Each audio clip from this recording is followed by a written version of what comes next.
Welcome to Bite Size Book Group, the book group for people who are too busy to read books. This is Jenette, and today I'm joined by Jared and Danielle. Welcome. Thank you. We're happy to be here in the lounge. This is fun and cozy. We're here for our second installment of our Bite Size Book Group episodes. We're excited to talk about a book that we all three loved. I think we would agree. There's so much here. It's a rich book. It's got a lot. And we have an opportunity for 3 giveaways. Stay tuned till the end of the episode. We'll tell you how you could win your own copy of the book. To introduce the book, I'm going to tell you guys of a little experience. When grandkids are over at my house, they often leave things, and so I have a bookshelf that has a couple of baskets on it that's the lost and found. So recently, after they left, I noticed that Delilah had left her little guinea pig. It's a stuffed guinea pig. It's not a real guinea pig. A little guinea pig that goes with her American dolls. And she had saved up her money and had bought this guinea pig, which has a little cage and all kinds of things that go along with it. So I stuck it in the lost and found. And then I thought, And my daughter sent me a text saying, Delilah's worried about Fern, her guinea pig. And I said, no worries. So I took a picture of me brushing my teeth that night, and the guinea pig was right there perched next to the toothpaste. And then I went and I took a picture of her on my night table right next to me and on the pillow with me. And I sent those to Krista, and the next day she said, oh, Delilah just loved those pictures. She's so happy Fern's having a good time. So you guys recognize the story. Oh, I love it. I love that you incorporated that story because that was a fun part of the book. Yeah. But then you took this piece where it's like, oh, here's the guinea pig, and nice that it was a stuffed guinea pig, and we're able to take it, Yes. For the day with you, and took some photos. Yes, and this comes from our book, The Power of Moments: Why Certain Experiences Have Extraordinary Impact by Chip and Dan Heath. And they tell the story of a little boy who left his pet giraffe at the hotel in Florida. Stuffed. Oh, yeah. Thank you. Thank you. Pet and stuffed giraffe at the hotel in Florida. And the hotel staff not only sent the stuffed giraffe back, but a binder full of pictures of Joshy the giraffe, everywhere from golfing to cucumber slices on its eyelid, on his eyes at the spa. And it kind of sets up the whole idea here that there are certain moments in life that we remember and many moments that we don't. And I used to tell my students when we were reading the book Life of Pi by Jan Martel, I would tell them of a time that all of our kids were little and they were being adorable. And I can't remember what they were doing, but I said to my husband, aren't they adorable? And he said, yeah, it's too bad. And I said, it's too bad they'll never remember this.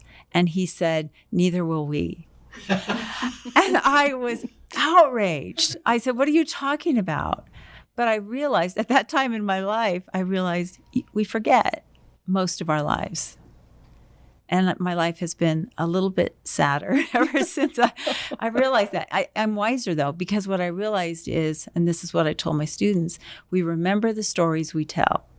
So curate your life. The stories that you tell become the past.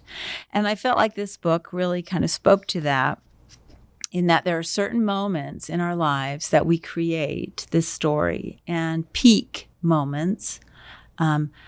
Breaking the script is what I did with Fern, the little guinea pig, because the expectation is, my mom will put it in the basket. But I broke the script thanks to this book and thought, you know what, we can turn this actually into some kind of a special moment. The opening anecdote in the book is of 2 men who had started a charter school. And they are sitting in a pub, and the sports channel, which is playing in the background, is kind of teeing up for the senior signing day, when college seniors sign up, sign their letters of intention for where they're going to go and play ball. And they started kind of thinking, what if we had a senior signing day at our charter school among our students, where they signed up we made a ceremony of them writing their letters of matriculation for the university that they were intending to attend. And that started with a fairly humble senior signing day and then became a really big deal. Within 5 or 6 years, they had Arnie Duncan, who was the Secretary of Education, at the senior signing day for that charter school. And it was a really big event. And it was such an emotional experience, particularly for the parents of those students, to see them celebrated in this unusual day that took somebody, had to be creative a little bit, and they came up with something that became a real peak experience for those students.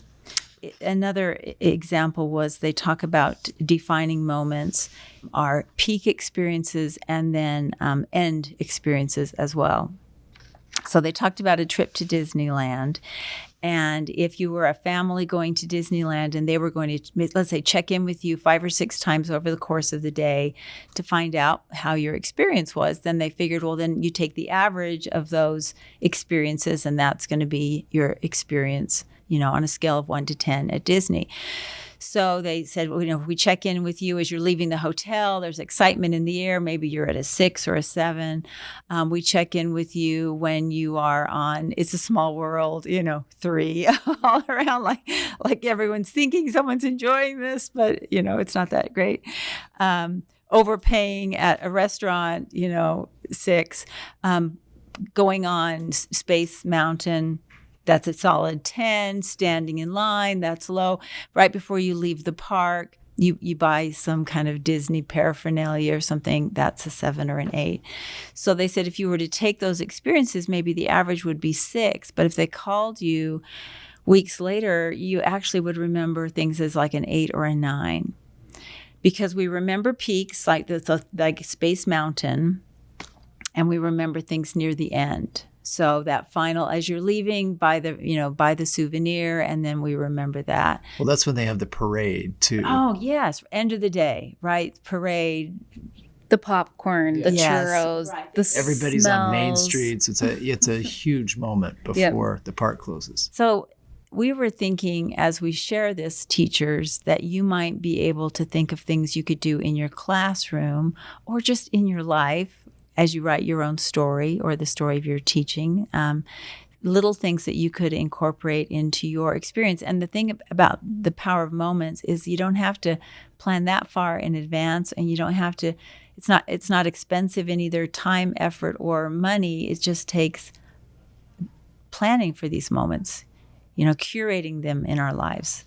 So Jared, tell us about something that you enjoyed in the book. Well, one thing I want to hop on there is the piece of planning for the moments.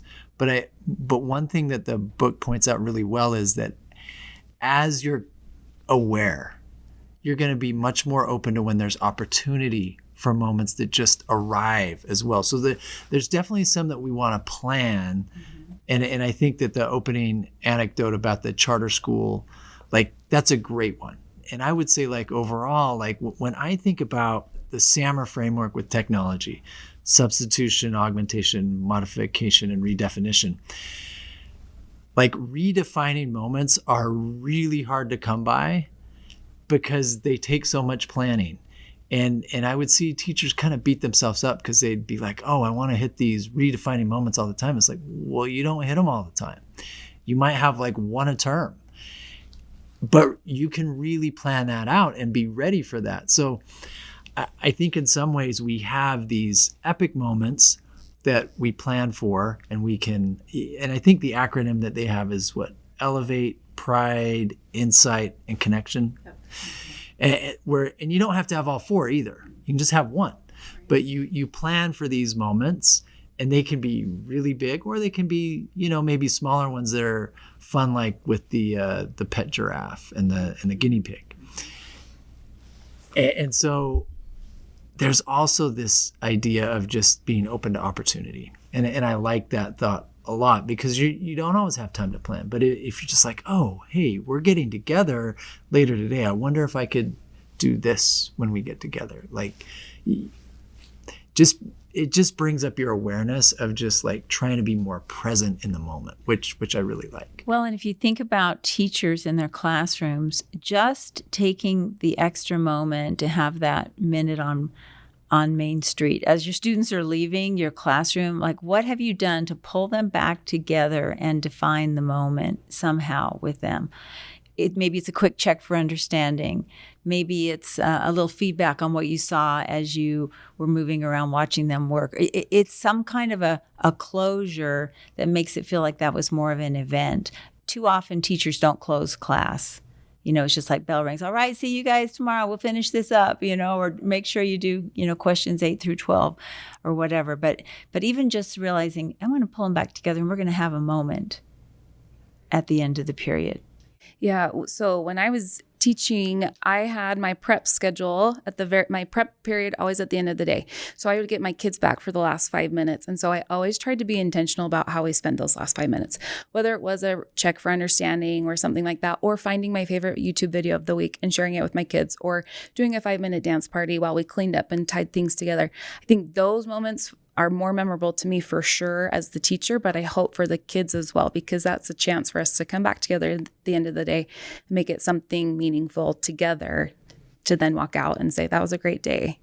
A nice little bow at the end of the day. Yeah. And I think the terminology that, since we are in the SEL lounge, that SEL has their 3 signature practices, and they have optimistic closure is that third piece where when we end our class, like we should have this optimistic, whether it's a reflection or a dance party or we're doing something as we're cleaning up, but just pulling everybody back together and just leaving with this nice moment and tying it up instead of just letting time get away from us, which does tend to happen. Yeah, they point out in the book that students spend far more time in class over the years of schooling than they do in extracurricular activities or lunch or breaks. But their memories, when you go back and look at memories from school, their memories are, certainly their peak memories are not often in classes. They're not of that worksheet that got handed out.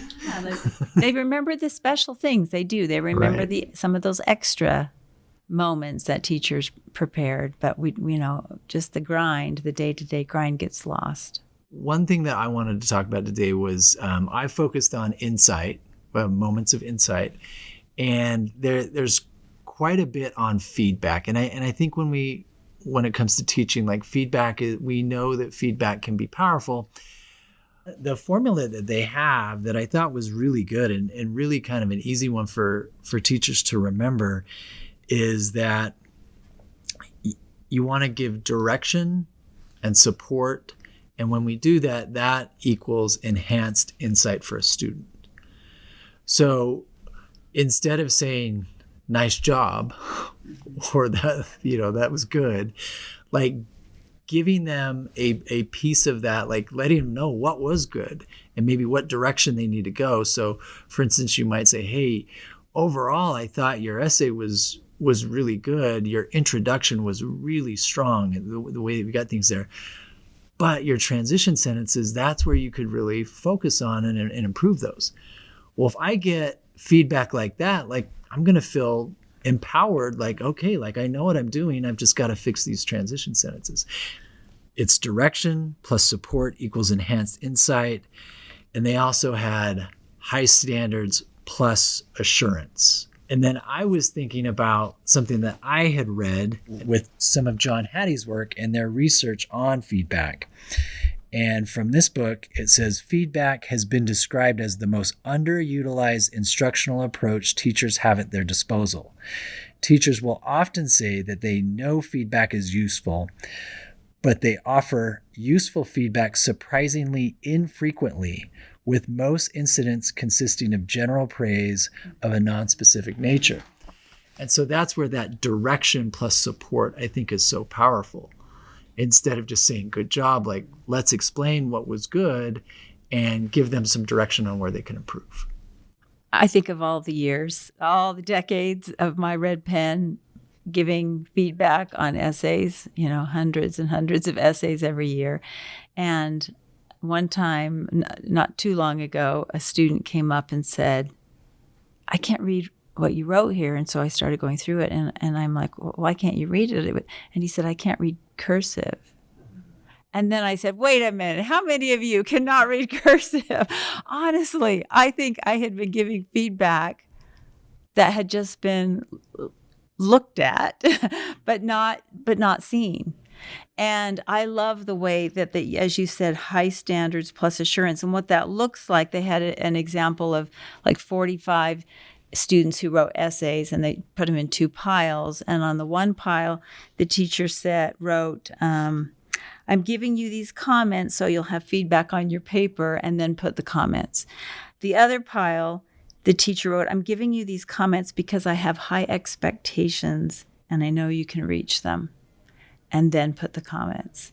And then when the students were given the chance to resubmit their paper, 40% of that first group who were given the feedback, so you have feedback, right? Right. And then the other, on the ones who were, the teacher had said, I have high expectations and I know you can reach them, 80% of those students chose to rewrite because there was insight. As you said, there was that added insight. And I think, okay, that's a lot of handwriting for the teacher to have to write that on every essay, but I feel like you can say that to your students. I spent some time with your essays last night because I have high expectations and I know you can reach them. I just love that. I think it strikes our students differently too. They hear that differently, right? I think it's natural as human beings to hear feedback like that, where it hits you a little deeper. It hits something in your learning or in your heart where it's like, oh, I want to do better. I want to meet those expectations because I want my teacher to be proud of me. And I think that goes across the board from our littlest kids to our oldest teenagers that we're teaching in these schools, that they want to meet those expectations, and it's powerful. Well, and what they have from the students is the students would say things like, I learned I'm capable of more than I thought, and I didn't know that I could. And that's just tying everything together there. The one last quote from this part that I wrote down that I thought was powerful is, the promise of stretching is not success, it's learning. And I think that's something that we have to keep in mind is learning does mean that we are going to stretch ourselves a little bit. But that assurance there, that support that we give students is really the key thing that allows them to want to do that. And they remember that. Those are moments they remember. The coach, the teacher who stretched them. Exactly. Yeah, yeah. I love having these opportunities to learn from colleagues, and this book has provided me so much more learning. And I'm going to borrow some words from the Heath brothers. These are not mine. Moments of elevation are experiences that rise above the routine. Moments of pride commemorate people's achievements. Moments of insight deliver realizations and transformations. Moments of connection bond us together. There are so many ways we can do this, and it doesn't take a lot. My teacher brain automatically turned to project-based learning, because in project-based learning, we can elevate, we can have moments of pride, we can help our students have moments of insight, and we can help them connect to each other and collaborate. And thinking about some of the projects that I did with my students in the past, there are so many moments where that insight, where they're tripping over the truth. They talk about this in the book, where they're just tripping over that truth, where it's not us as the teacher giving it to them. They are diving in, they're collaborating, they're doing the research because they're invested, because they've had these peak moments of getting engaged with some great kickoff activity, or talking to people in the real world who deal with these real world problems all the time. And so they're working toward these solutions. And I loved thinking about it in the frame of project-based learning for that reason, because it becomes more of a whole idea and how we can do it in a more simple way. I wanted to talk on the last two sections of the book, which are pride and connection. Moments of pride for our students are important. We were just talking in this small group, and I wasn't planning on talking about this, but I'm going to. We did a little PowerPoint night with my family, and we had our youngest littles, so 5, 6, and 7, who put together a little PowerPoint on something they were excited about. And this is a great experience for them. So when they get to school and they are asked to share something in front of their class, they've had an experience where they got to share something they were excited about, and they were proud with the work that they did, and they were celebrated. So there's a peak moment. So this book has been a great life edition for me, but it's also been a great work edition thinking about educating our kids. Oh, that's fantastic. I feel like we need to know a little bit more about what PowerPoint night is, though. Yes, because I'm now planning one. So PowerPoint night is you gather a group of people, whether it's your friends or your family or your colleagues, and you prepare a presentation based on something that you're passionate about, joyful about, you want to learn more about, and then you share that with the people in that room. And it is an enlightening and exciting opportunity to get into PowerPoint or your preferred method of presentation. That's not necessarily work related, which makes it kind of fun. All right. Well, that sounds great. But my final thought about the book, 30 years ago, I remember we were in San Francisco visiting my sister and her family, and we went to Stinson Beach. And so I can remember as the end of the day was coming on, adults had taken kids into the bathroom to change their clothes. And I was the only adult from our group that was still outside as the sun was setting, this big ball out west. It was just amazing. And it was like in real time, we were just, I was watching it just drop, drop, drop, drop. It was almost like it had been sped up. Just as the sun finally dips into the ocean and goes all the way down, people on the beach start clapping. And there's just a smattering of people up and down the beach, but we all just were like looking at each other and giving this applause to the sun for the most amazing sunset that had just happened. And I just remember that moment and thinking, I'll never forget this moment. Well, that's 30 years ago. How many sunsets have I seen? But I will never forget that moment of that shared applause because of what we had just seen. So start collecting your moments. That's how we build our lives, is the power of moments. So we really recommend the book. We do have 3 to give away. So send an email to jenkins@dsdmail.net. And in the email, just say, I liked and subscribed to the podcast, and I'd love a copy of The Power of Moments. And we'll send 3 of them out. All right, Danielle, share a final something you've been reading. I did too, because 2 is better than 1. Per Superintendent Limford's recommendation, I am reading The Happiness Advantage, and I haven't gotten too far into it, but it's just about bringing happiness to your day-to-day life. And I think we all could use a little bit more of that. And then second, The Wild Card by Hope and Wade King. They run Get Your Teach On, and they're all about engagement in the classroom. And if you talk to Kelly Mudrow, she will tell you the number one problem to behavior problems in your classroom is student engagement. That's a solution. Nobody's arguing with that. Yeah. Fantastic. Well, since you did 2, I feel like I have to do 3. Oh, come on. Well, one-upper. Mm-hmm. But I'll just say this. So this summer, I have read a couple historical, they're not novels. They're just historical books. 2 of them by the same author, Candace Millard, Destiny of the Republic, which is about James Garfield, who probably in your head, he's just the answer to a trivia question as one of the presidents that was assassinated.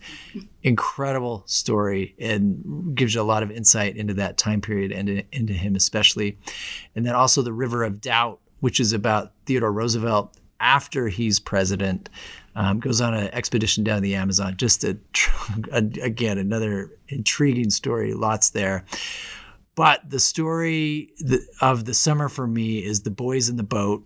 It's a fantastic book about the rowing team from the University of Washington that is able to compete in the 1936 Olympics by Daniel Brown, not Dan Brown, who you all know Dan Brown for the Da Vinci Code, but this is Daniel Brown.